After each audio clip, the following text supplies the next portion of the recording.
Hello guys and welcome to Odds Premier League 17th match day. We have midweek games and all three big teams won in the weekend. So let's see what we have these days. Of course with Tom Rennie and with you. Leave a comment below with your tips and predictions. And don't forget, press the like button, subscribe to our channel and click on the bell to get notifications.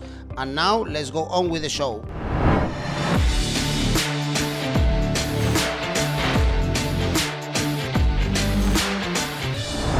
This is non-stop in the Premier League. We have a new match day, the 17th, and all top three teams are winning. And we have Tom. How are you, Tom? I'm doing very well. I'm glad there's more football. I enjoyed that 7 minutes I had off. Exactly. Only Monday we could rest of Premier League, but we have more games on Tuesday. We have three games actually on Tuesday. So let's start with Man United. Actually, Man United traveling to London to face Brentford, who got another victory actually against Watford. So now they are away again from the relegation. It looks like they came over from the problems they had a couple of weeks ago. But Man United, Tom, I'm not sure if you are liking this new Man United. It's true that they won both games with Rangnick, but suffering, especially against Norwich, and we didn't expect that.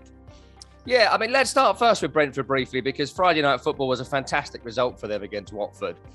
Didn't see it coming. I thought Watford controlled long spells of the game, but what we've seen a lot from Brentford this season, which is why it's well worth looking at the late goal market for Brentford every week, last 10 minutes, is that they have a tremendous will to get back into games. And that's how they managed to beat Watford on Friday night. They had belief they were always going to get something from that game. And again, you look at the injury list they've got currently at Brentford.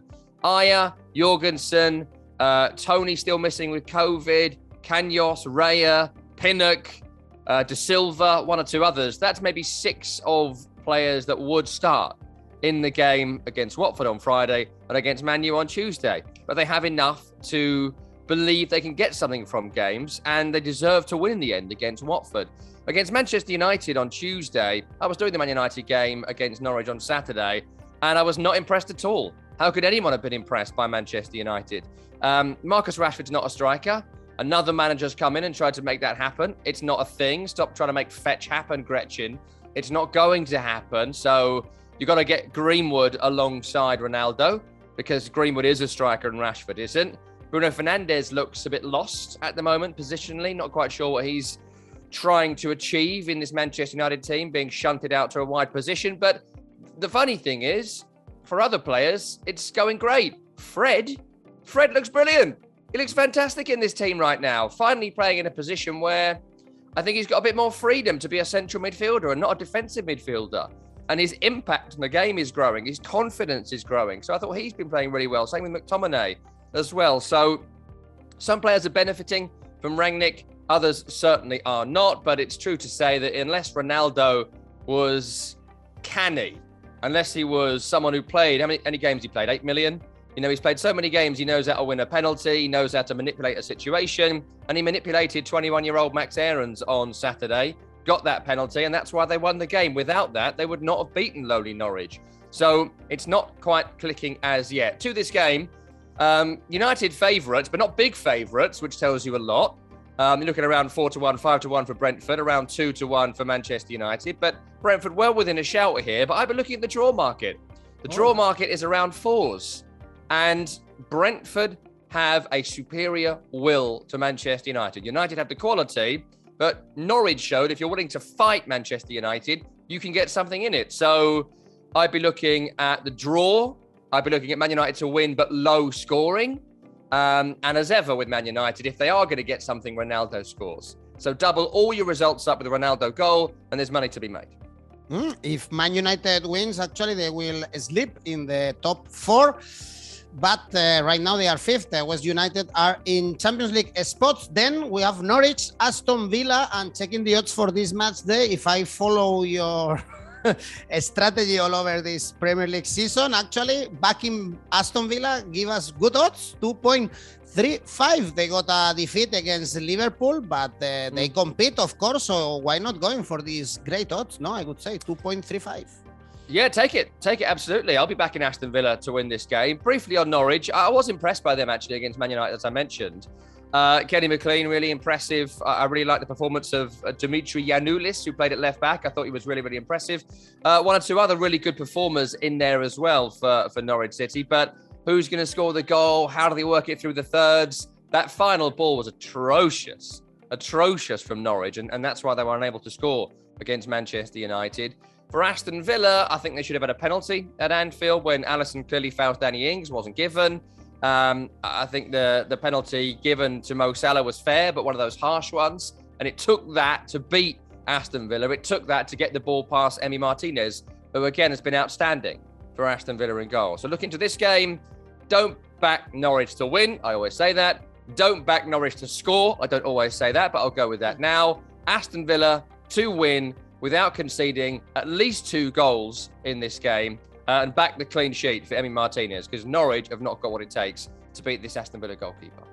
The odds are even higher now, so good idea to back Aston Villa in Carrow Road. Then also on Tuesday, we have Man City Leeds, and I'm actually surprised to see the odds for the outright market title in the Premier League. Man City is huge favorite, 1.62 to win the Premier League, even if the Premier League table is really compressed. And for sure, for this game, 1.18 only to beat these Leeds. That they've improved in the last weeks, still 5 points only above relegation, but they showed in Stamford Bridge that they are competing again. Yeah, I mean, with Manchester City, I think that they weren't great against Wolverhampton Wanderers at the weekend, who are a very good defensive unit. It took a penalty which should not have been awarded at all for them to beat 10-man Wolverhampton Wanderers. I mean, it hit clearly Matinho on his body, then maybe ricocheted off his arm. Arm is in an unnatural position, sure, but the rules say if it ricochets off your body and then hits your arm, it's not a penalty. It didn't meet the criteria. It was frankly a disgraceful decision from the VAR and the referee to give it. That's how Man City won it. And apart from that, they struggled again against a team who does the low block, a team who sits real deep and puts 7 bodies in their own penalty area. And they have had an out ball in Traore as well, which occasionally they tried to release. But when Jimenez gets that nonsense, idiotic sending off that he got for himself, it became defence against attack, and it took that dodgy penalty for them to win it. So there are some concerns about Man City. So I'm surprised to hear how favourites they are to win the title, because there's some clear issues there with them. Not surprised to see them favourites to win this game. You know, Leeds games, there was a great line from Thomas Tuchel after they lost against Chelsea, and it was like, this is what Leeds games are like. They're crazy. And they are crazy games because they play in their own way. And they deserve to get something from the game against Chelsea, but the chaos of the Bielsa style allowed Chelsea to keep backing into it. And that's what, or getting back into it, that's what led to the penalty, which ended up winning it for Chelsea in the end. Like Joe Gelhardt, scored his first goal for the club at 19, good player. Rafinha up there with one of the best players in the league this season, but still for Leeds, there's some definite issues here. No Strouk, no Cooper, no Koch. That's the best 3 centre-halves of the club. No Phillips, no Bamford. That's probably the 2 best players, apart from Rafinha at the club. Rodrigo missing as well. You know, that's half the first team missing. You can't miss half the first team in the Premier League. So here, Man City win. I think Man City win without conceding. This is your Asian handicap game for midweek, looking at least 3-0. Now, that's a bit risky because City aren't thrashing teams right now, but they're not thrashing teams who do the low block. Leeds do not do low block. They will back Joe Gelhardt to beat Jack Grealish in a one-on-one encounter in the game. Now, I like Joe Gelhardt, for example, but he ain't going to beat Jack Grealish, and that goes to all the matchups that we will see in this game. So at least 3-0 to Man City. And also, if you're going to back Man City anytime this season, if you don't do 3-0, you make no money. I think they're evens just to win this. Actually, Asian handicap -2 only pays 1.75. Imagine how favorites are Man City to win this. Bielsa against Guardiola, 1-2 coaches that are actually friends, no? And teacher against the pupil, if we can call Guardiola like that. Then on Wednesday, we have higher odds in these games. We have Brighton Wolves. I'm also surprised to see Brighton, this favorite, odds 2.15 to beat Wolves, taking in consideration that these 2 teams, they don't beat any team in the last weeks, and they don't score goals. Brighton, is true that they are rested because they didn't play, as we expected, actually, against Tottenham in the weekend. 5 draws in the last 6 games.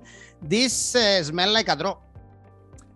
Yes, I think you're absolutely right. There are now 2 rules this season. Number 1, back Norwich to lose. Number 2, back Brighton to draw. They will draw any game against anybody, anytime. I don't know exactly what it is. I think they're a very good side in terms of competing with the opponent, but I think maybe they lack a bit of bravery. They lack some guts in the last 5 minutes to go on to win a game, risk defeat.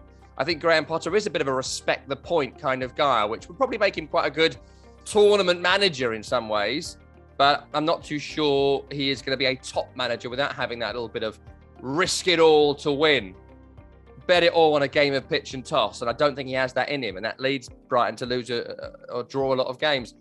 Injury issues for Brighton make me doubt that a bit. No Dunk, no Welbeck, of course, no Webster, no Lallana, no Duffy, Sarmiento, Trossard. That's a lot of really good players missing for this game. And so I had my doubts there, but Wolves very similar. Defensively strong, Kilman, Saiss and Cody's very good. Like the look of Aït-Nouri and Neves and Moutinho, good players in that Wolves team. But going forward, again, where are the goals going to come from? Jimenez suspended for his silly sending off a couple of days ago. This game looks like a duck, smells like a duck, quacks like a duck. It's a duck. It's a goalless draw. That's the only thing I'd be confident to bet on here. Brighton 0, Wolves 0, all sorts of draw, but I probably won't watch this one. Indeed, probably it's also worth not watching the next one in Turf Moor. We have Burnley, Watford, and it's been weeks that you are telling us that you like this Watford, that they are doing great, but they can fall into the bottom 3 if they lose this game at Turf Moor, where Burnley also were able to stop your West Ham.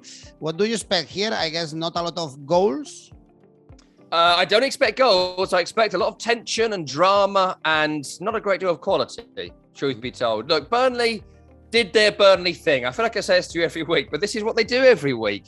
They tried to stop West Ham for 80 minutes, which they just about did. I think that may have been more down to West Ham's deficiencies going forward at the moment, but they did it.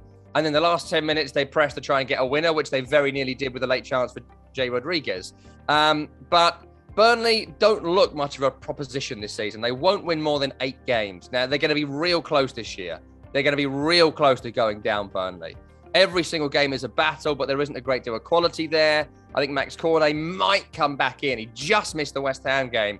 That could be a difference maker for Burnley, but he's maybe their only difference maker. For Watford, I do keep saying it to you every week, and they're annoying me now, Watford, because I don't know why they're not winning more games, not picking up more points. In Emmanuel Dennis, they've got the second most creative striker in the league. He's playing fantastically well, setting up goals, scoring goals. When you've got a goal threat, you've normally got a chance. The issue is they're playing Troost-Ekong at centre-half because Nicholas Nkulu is missing. And Troost-Ekong every week, even if he has a good game, makes a bit of a howler. And that's the issue. Watford play well. Someone makes an error. They go on to lose or not win when they should. Now, I'm going to be bold here and say Watford win. I'm going to be bold and say Watford win here because I think Watford have goal-scoring threats. I think Watford have shown some real green shoots in recent weeks. And I think Watford are a team who know how to win a game like this. For Burnley, if they fall behind, I think it's over for them. This is a real first goal wins. If you can open the scoring and win, I would do it. But I would say Watford win it. And I'm looking at low scoring. Watford win 1-0. Watford win without conceding. And a massive, massive result. And if anyone scores it, it'll be Emmanuel Dennis. If you want an insurance, actually, Watford Asian Handicap 0, we have odds 2.63. So if there is a draw, that can happen. Why not? You get your money back with this odds 2.63. If Watford wins 3.65, it would open actually a big gap with the bottom 3 because Norwich and Newcastle, they have very tough games, these midweek games. So this is a key game for the relegation. Burnley, Watford, interesting one as well. Crystal Palace, Southampton, because Southampton, they can get in danger. They are winless in the last 5 games. They lost 3-0 against Arsenal, 5 points away from the relegation right now. And Crystal Palace, Crystal Palace, they bounced back against Everton. They were suffering in the previous weeks. We have good odds also if we like Crystal Palace here or another draw, perhaps. Double chance Palace draw is what I'd look at here. I wouldn't be going near Southampton right now. The game against Arsenal for them was indicative of the season. There were some interesting moments. Ralph Hasenhuttl had a three-piece suit on to start the game, had a big black coat on to end it, so he changes his outfit like Cher in games. There's lots of really good things about Southampton in terms of their potential and their organisation, but the squad is just not strong enough. And the injury issues, Caballero in goal. I know it's emergency cover. What were they going to do? I'm sure someone else will come in January, but to not have McCarthy, I don't think it's a great goalkeeper. To not have Forster, who I don't think it's a great goalkeeper, but that's their first two, is a big issue. Romeu's missing, Salisu missing, Adams, Armstrong, Broja. I'm led to believe that's how you say his name now. And Stuart Armstrong missing. Whole bunch of players missing for Southampton. So I don't expect much from them at the moment. I don't expect much from them over Christmas. I think they're going to be in a relegation battle come the end of Christmas. And as for Crystal Palace, important win against Everton, but they weren't great. They weren't great against the Toffees. It took a bit of luck. It took some Everton errors for them to be able to win the game. But they're a very hard-working side. They're a very good side. They've got good players. And in Conor Gallagher, they have one of the best players in the Premier League this season. His second, Palace's third against Everton was fantastic. But again, came from Everton mistakes. I'm not sure if Southampton will make as many mistakes in a game like this. So double chance, Palace and draw. He's feeling brave. Go Palace, both teams to score. Crystal Palace Asian Handicap 0 as well, pays 1.67. Another option for you if you want higher odds than the double chance. For Crystal Palace, then we have a very interesting game in the north of London. Arsenal West Ham, another chance for the Gunners to get into the battle of the top four after the victory against Southampton. And West Ham, they had a very tough calendar, it's true, but one victory out of the last 5 Premier League games. This is against supposedly a big team, of the Premier League. So perhaps we should back West Ham. They only beat right now the top teams. Yeah, I mean, let's start with Arsenal because the Southampton result flattered the Gunners in the end, but what they had was goal threat.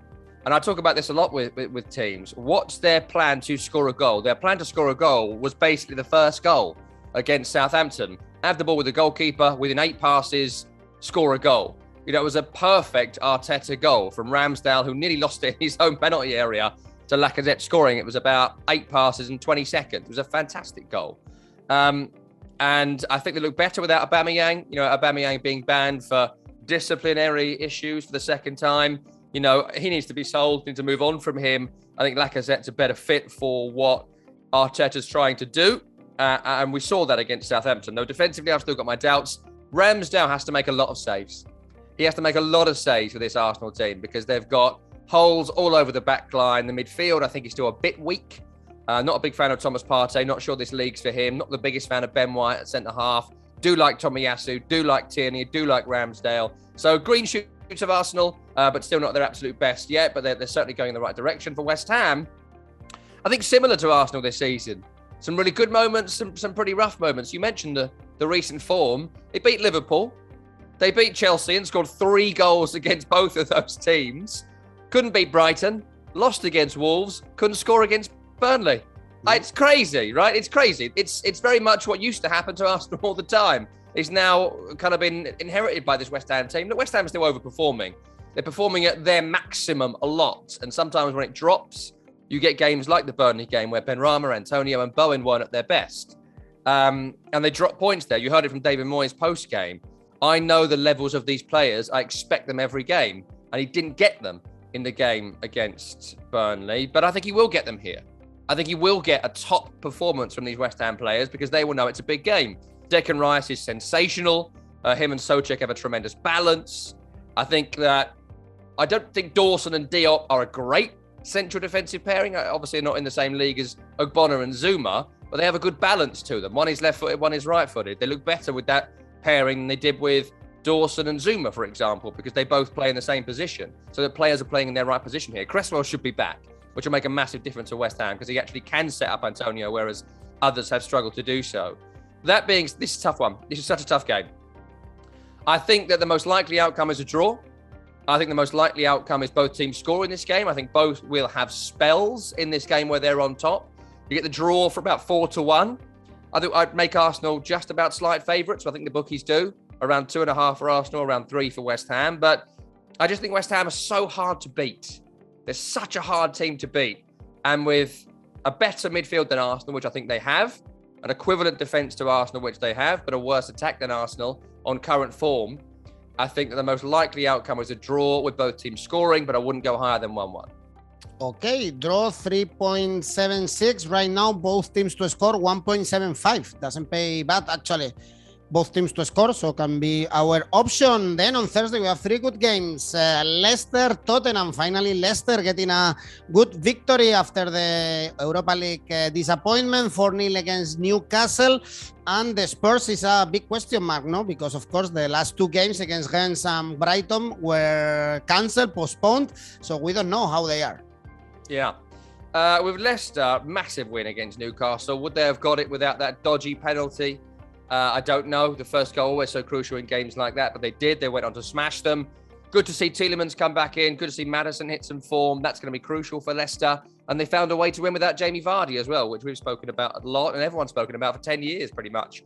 You know, can they win without Vardy? They now can. But the list of players out is still, you know, people have been getting on Brendan Rodgers back this season. And you can understand why. There've been some poor performances. But, I mean, listen to this list of players missing. Fofana, Vestergaard, Perez, Lookman, Iheanacho, Amati, Daly Campbell, Benkovic, Justin, Chowdhury, Evans now. That's a lot of players. That's a lot of players. You know, some of that's COVID. Johnny Evans injured again, which will make immediately Soyuncu a terrible defender. So there's lots of issues now for Leicester City. And for Tottenham Hotspur, a bit of an unknown quantity, but the positive about the COVID absentees they've had, if you'll pardon that expression, is that Antonio Conte has had time to work with these players, a break from the constant games there are in England.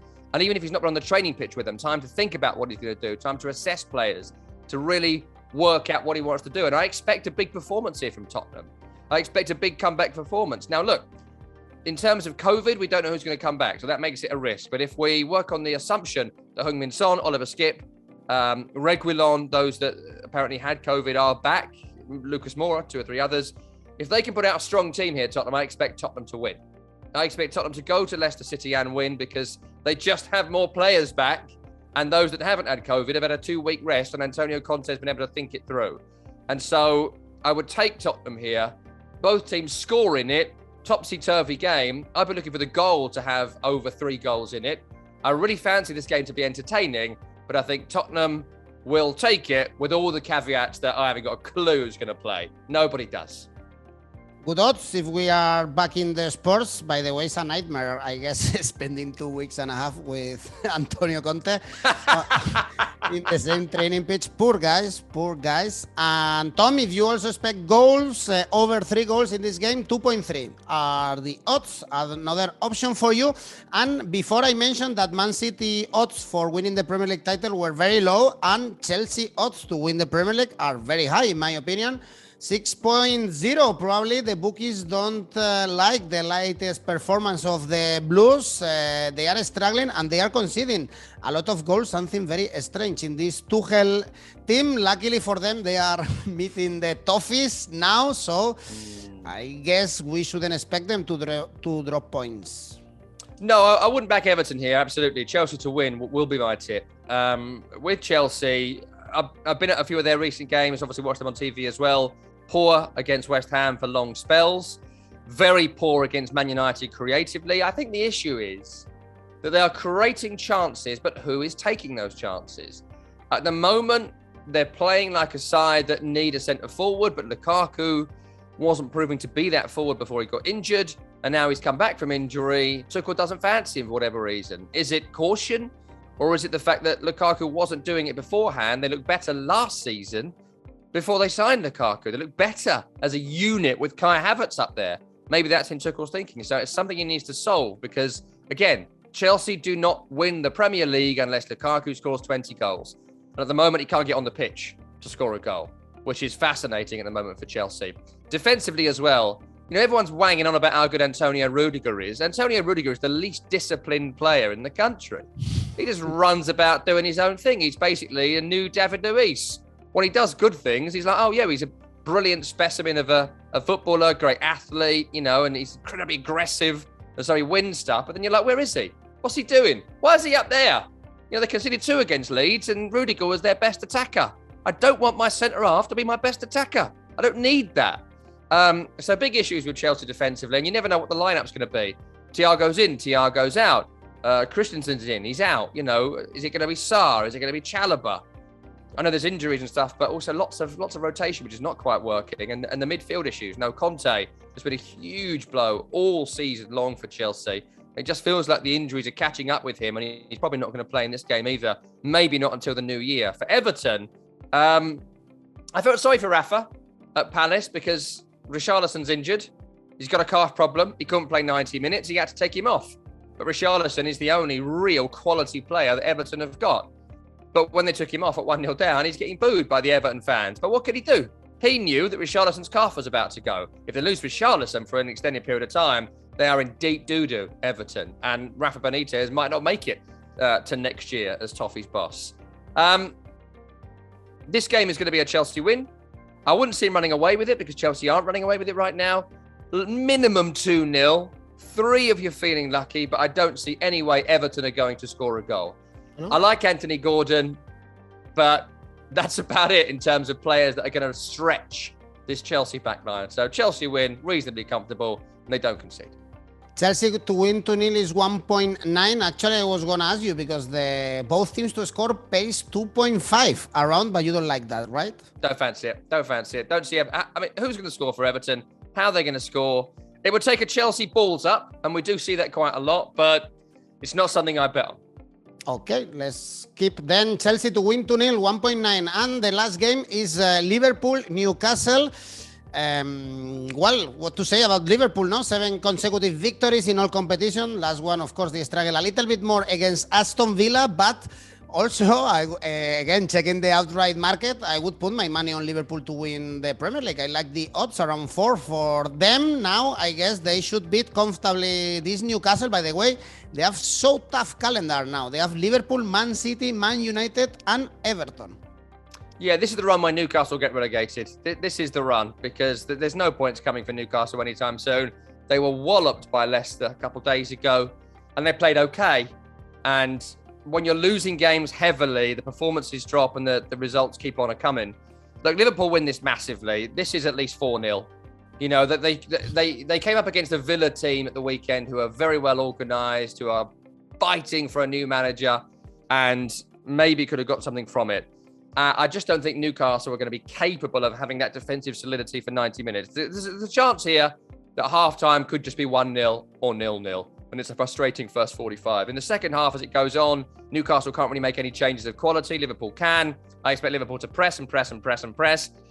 Maybe goalless at half-time and Liverpool win by a couple of goals. Decent bet here, decent sandwich bet. I like those ones. But I'd be looking here for Liverpool. I mean, they've got Mo Salah, who scores every week. They've got Diogo Jota, who scores most weeks. Thiago's in good form. Fabinho protecting the back four. Jordan Henderson playing fantastically well. Robertson, Alexander-Arnold fit. You know, things are all fitting into place nicely for Liverpool. I make you absolutely right. The Liverpool are a very good bet for the Premier League title right now. And I'd certainly fancy them more than Man City if there wasn't an Africa Cup of Nations coming. That's the big caveat here. No Salah, no Mane for January and some of February could be huge. Could be huge for Liverpool. Might not, but could be. And it could be a 2-3 point title win this season. And you lose one of those games in January because Salah wasn't there. And, you know, that's the way it goes. But in this particular game, double it up with a Salah goal. Do that every week at the moment and do that until he stops scoring. So probably do it every week. Liverpool win by at least 3 goals and Salah scores. They don't concede. That's how you make some money, huh? We have Asian handicap minus 2.5 for Liverpool. Odds are very low, actually, 2.05. But if we go draw at halftime and Liverpool to win at full time, something that you said, odds are 4.6. That's good money. Nice. Very nice. Yeah, actually, if we go for that, then Tom, let's make an ACCA for these games we have in the midweek. Yeah, a little bit daring this week. Manchester United are going to win. I think that they will be able to get the better of Brentford in the end. Chelsea will pick up victory because of the weakness of their opponent, Everton. Liverpool will thrash Newcastle. But you've got to get something in there to make it a bit interesting. To get it above 5-1, throw Aston Villa in there as well. The Dean Smith derby against Norwich. And as you know, always back Norwich to lose. That's my tip for the season. And that's my ACCA for this round. And the total odds for this ACCA is 5.53. Then, Tom, I will miss you until Friday, but luckily I will see you very soon. Thank you. Bye. So now you have all the tips and predictions for this match day in the middle of the week. Let me know what you think. Do you agree with Tom's tips? Let me know in the comment section, and don't forget, press the like button, subscribe to our channel and click on the bell to get notification. Or also, if you prefer, we have a podcast for you. See you soon. Enjoy the Premier League.